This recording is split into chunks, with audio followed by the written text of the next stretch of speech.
Hello and welcome. My name is Kevin. This is Do It for Bruce. We're here in CK3. We are doing another time lapse. This time we're doing two dead faiths where we re-invoked two separate faiths that have been non-existent for probably quite some time in this era. So we made two immortal OP characters to see if they could rejuvenate, revive, bring them back to life, essentially. The old Greco-Roman faith, classic. It's going to be an interesting time with them butting up against the Byzantines, as well as just the doctrine in general, because with community identity, it's going to be difficult to spread it, and just wrestling away the three different holy sites to reform it is going to be maybe a challenge for them, but I have faith. We have our boys over here, the Zunists. They are also an OP character. Their faith is interesting because it's going to be a little more probably warmongering, it feels like. They're set up, and it also has Eastern syncretism, which means they're less likely they'll be able to ally and maybe get married to some other Eastern faiths, which is good for them. So of these two faiths, I have more faith. Zunism, sect than I do the Greco-Roman, just because they have a much easier time of getting three sites and reforming their faith, as well as they're kind of in a more easier environment. But who knows? Let's see what happens in this time lapse. I'll see you on the other side.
Here we are in our post-mortem of the two dead faiths time lapse. We'll see how they made out.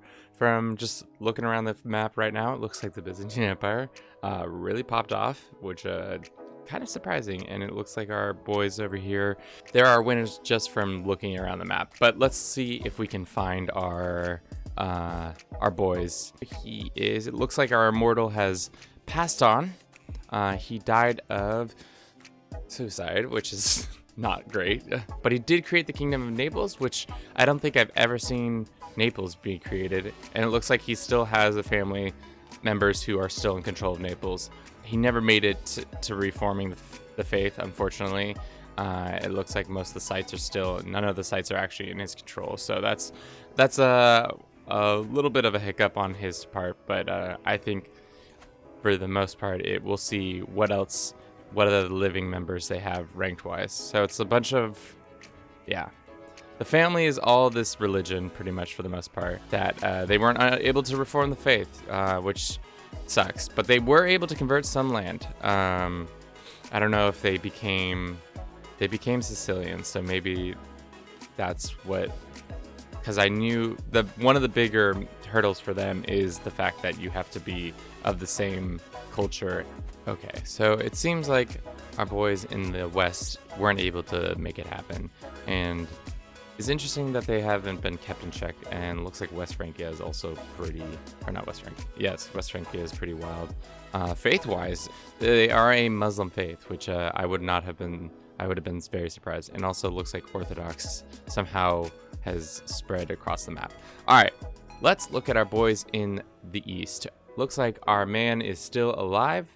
He is the ripe old age of 544, which is insane. Unfortunately, it looks like he was not able to reform his faith, but he did do a great job of spreading it from what I can tell, even without it being reformed, which is pretty hard to have accomplished. It looks like he was able to get 2 of the sites.